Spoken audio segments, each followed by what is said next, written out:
السلام علیکم ورحمۃ اللہ وبرکاتہ۔ دوستو، آج 9 جون 2024 اتوار کا دن ہے اور ہم اس وقت آپ کو خوبصورت موسم میں ہلکی پھلکی چہل قدمی کے ساتھ چند معلومات پہنچا رہے ہیں۔ آپ جانتے ہیں کہ جرمنی کے اندر آج یورپین انتخاب ہو رہا ہے اور جس کے پاس بھی پاسپورٹ جرمن پاسپورٹ ہے اس نے حد الوسع کوشش کی ہے کہ وہ جا کر اپنا جو امانت ہے ووٹ کی وہ ادا کرے، کیونکہ اس قرآن میں بھی آتا ہے کہ اپنے جو امانت ہے یہ ووٹ کی، اس کا ضرور حق ادا کرنا چاہیے۔ اور اگر جرمن گورنمنٹ یا یورپ میں بسنے والے باقی لوگ جو ایشیا سے آئے ہیں انہوں نے پاسپورٹ دے دیے ہیں، تو ہمارا یہ فرض بنتا ہے کہ ہم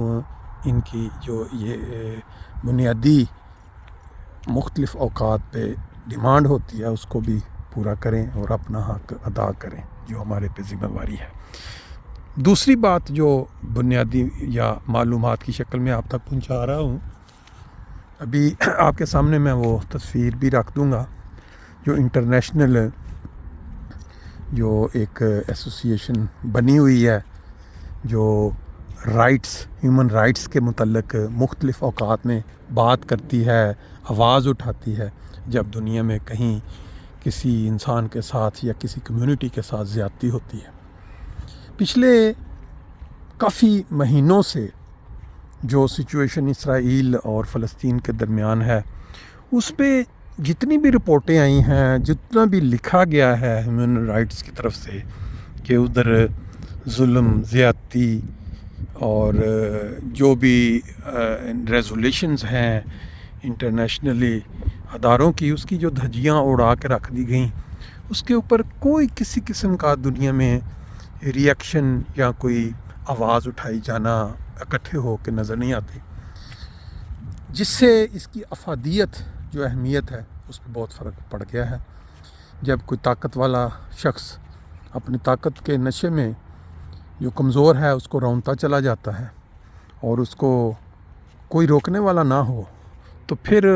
یہ جو اس طرح کے ادارے بنے ہوتے ہیں ان کی اہمیت کم ہو جاتی ہے جب وہ اپنی رپورٹ بھیجیں اور اس پہ کوئی ریئیکشن نہ ہو۔ اب انہوں نے جو 2 روز قبل واقعہ، بلکہ کل کا واقعہ پاکستان میں ہوا، یہ پہلی دفعہ نہیں ہوا، سال سے یہ سلسلہ چل رہا ہے پاکستان میں کہ ایک تحریک ہے لبیک، وہ کیوں بنی، اس کی بنائے جانے کا مقاصد کیا تھے، اور اب وہ اس کو دوبارہ فعال کر کے کون استعمال کر رہا ہے یہ ایک علیحدہ ڈیبیٹ ہے۔ لیکن جس وقت اس کو بنایا گیا تھا سیاسی طور پہ دوسری پارٹیوں کو جو کہ ساتھ دینے پہ تیار نہیں تھیں اس وقت کسی مخصوص طاقت کے ادارے سے، تو وہ پھر یہ پہلے بھی ہوتا رہا ہے، یہ پہلی دفعہ نہیں ہوا، لیکن اب یہ قابو سے باہر ہو چکی ہے۔ اس کو مذہب کا استعمال، مذہب کو اپنے مقاصد کے لیے استعمال کی اتنی کھلی چھٹی دے دی گئی ہے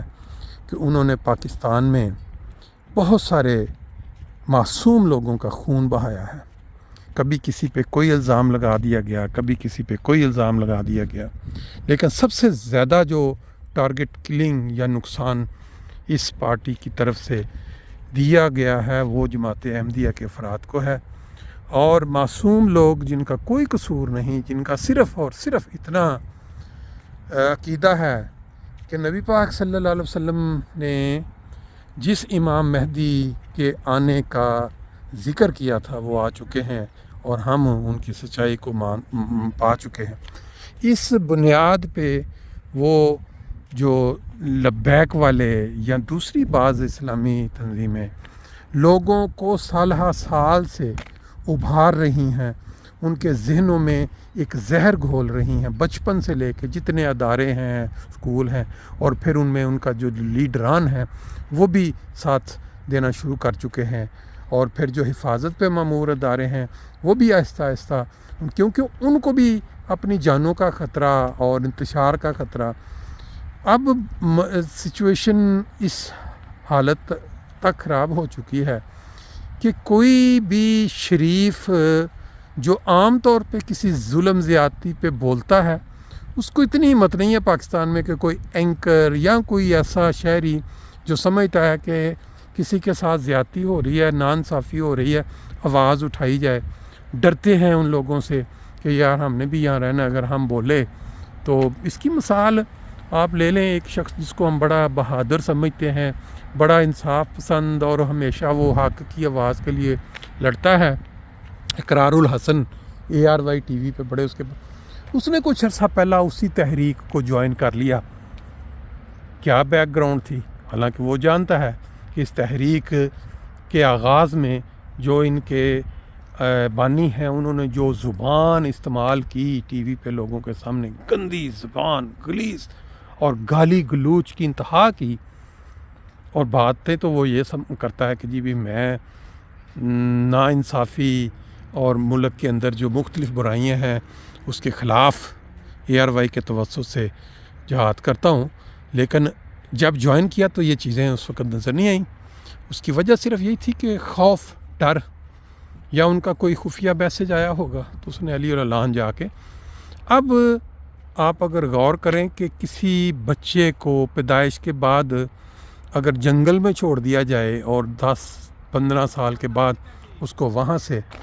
لے جا کر عام انسانوں کے معاشرہ میں لے جائے تو اس کی حرکات انسانوں والی نہیں بلکہ جنگلی جانوروں جیسی ہوں گی، کیونکہ اس کی بود و باش وہاں ہوئی ہے، اس کے دماغ۔ سیم یہی حالت اس وقت پاکستان میں ہو چکی ہے کہ وہ لوگ جو یہ سمجھتے ہیں کہ ہمارے بچوں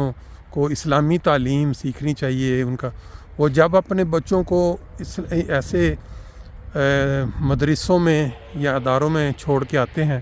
تو ان کے ذہنوں میں زہر گھولنا شروع کر دیا جاتا ہے کہ اسلام کا مقصد کیا ہے، کہ جب کوئی آپ کے عقیدہ سے اختلاف کرے جو آپ سمجھتے ہیں کہ ٹھیک، تو اس کا سر تن سے جدا کر دینے سے جنت پکی ہو جاتی ہے۔ پاکستان میں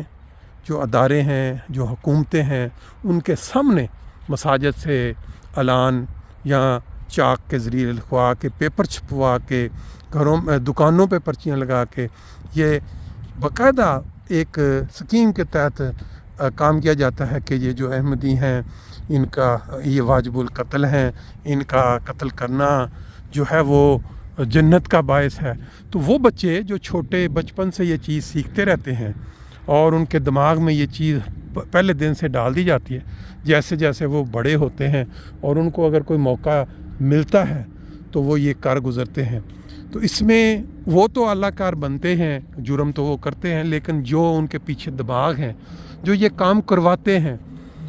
جو ان کو اکساتے ہیں اور ان کے دماغوں میں یہ چیز ڈالتے ہیں، بیسیکلی تو وہ بڑے مجرم ہیں۔ اور پھر اس کے ساتھ دوسرے نمبر پہ وہ ادارے، وہ مذہبی لیڈران جو خاموش رہ کے اصل میں جن کے ہاتھ میں طاقت ہے اللہ تعالیٰ نے دی ہے، جیسے ادارے ہیں، جیسے پولیس ہے، جیسے عدالتیں ہیں، اگر وہ ان کے راستے میں رکاوٹ ڈالیں گے تو کم از کم یہ ہوگا کہ ان کو لوگوں کو پتہ ہوگا کہ ہم نے اگر کوئی جرم کیا ہے تو ہمیں اس کی سزا ملے گی، ہمیں سزائے موت ہوگی قتل کی وجہ سے۔ جب ان کو یہ پتہ ہے کہ ہمیں یہ ادارے اور یہ عدالتیں اور یہ حکومتیں اور یہ جو مولوی حضرات جو مذہبی منافرت پر ہمارے ساتھ ہے، تو ہم تو ہیرو بن جائیں گے، ہم تو راتوں رات مشہور ہو جائیں گے پورے ملک میں۔ یہ بنیادی وجوہات ہیں۔ اگر ان کا کلا کمان نہ کیا گیا، اگر ان کو نہ روکا گیا، اس ٹرینڈ کو چینج نہ کیا گیا، آئندہ آنے والے چند مہینوں میں یا سالوں میں پورے کا پورا ملک ایک دوسرے کے خلاف اس طرح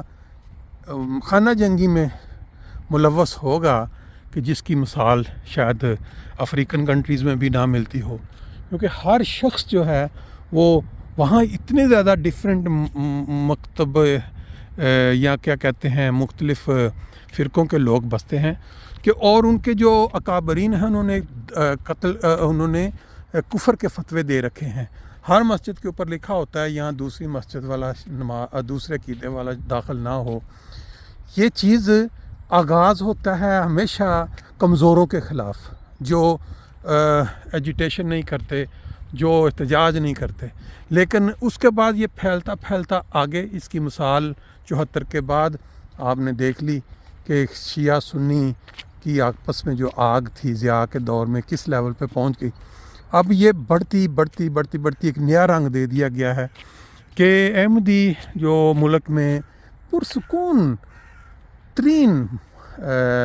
اقلیت ہیں، کبھی انہوں نے ووٹنگ میں حصہ لینا ہے، نہ انہوں نے کسی کے خلاف بات کرنی ہے، اپنا نماز روزہ حج اور اب ان کی قربانیوں پہ بھی انہوں نے نیا فتنہ شروع کر دیا ہے کہ ان کو قربانی کرنے سے روکنا ہے، ان کو عید کی نماز پڑھنے سے روکنا ہے، جس نے یہ کیا ہم یہ کریں گے. اور پولیس والے ان کے جب وہ جتھا بن کے جاتا ہے وہ ڈر جاتے ہیں، کہتے ہیں جی ہم امن و امان کی خاطر کیا کریں. وہ مان لیتے ہیں جی ہم پابندی لگائیں گے، نہیں ہونے دیں گے. یہ چیز کبھی ختم ہونے والی نہیں ہے، اس کا اینڈ کوئی نہیں ہوتا. اس کا انجام یہ ہوگا ایک دن پورے ملک کے اندر سب فرقے ایک دوسرے کے خلاف اسی طرح ہی لڑ رہے ہوں گے جس طرح وہ اب کمزور احمدیوں کے خلاف وہ کروا رہے ہیں. TLP والے کرواتے ہیں زیادہ اور باقی بھی اس کا ساتھ دیتے ہیں. اب یہ ہیومینٹی فرسٹ اپنا یہ انٹرنیشنل یہ جو ہیومن رائٹس کا چھوٹا سا ایک جو انہوں نے لکھا ہے اس معاملے پہ، جو شہادتیں ہوئی ہیں ایک ہی دن، اور ایک شخص جو ہے وہ گن لے کے بالکل بے خوف فائر کر کے 2 احمدیوں کو شہید کرتا ہے، 62 سالہ اور ایک 30 سالہ. کیا ان کے بچے نہیں ہیں؟ کیا ان کی فیملی نہیں ہے؟ کیا ان کے جذبات نہیں ہیں؟ یہ اللہ میاں کی پیداوار ہے ہر انسان. اور خدا بڑا غیور، اور وہ جب کسی شخص کے ساتھ زیادتی ہوتی ہے تو پھر صرف ایک شخص نہیں، پوری قوم اس کی ذمہ وار بن جاتی ہے. جب وہ آواز نہیں اٹھاتے، جب وہ اس کے خلاف احتجاج نہیں کرتے، تو پھر وہ سارے قصوروار ہوتے ہیں. اللہ تعالیٰ فہم اور عقل دے. اب آئندہ دنوں میں کیا ہوتا ہے، حکومت کوئی ایکشن لیتی ہے TLP کے خلاف، ان کے بڑھتے یہ ظلم روکتی ہے، یا کہ خاموش رہ کے حسب معمول ان کا ساتھ دیتی ہے، یہ آنے والا وقت بتائے گا.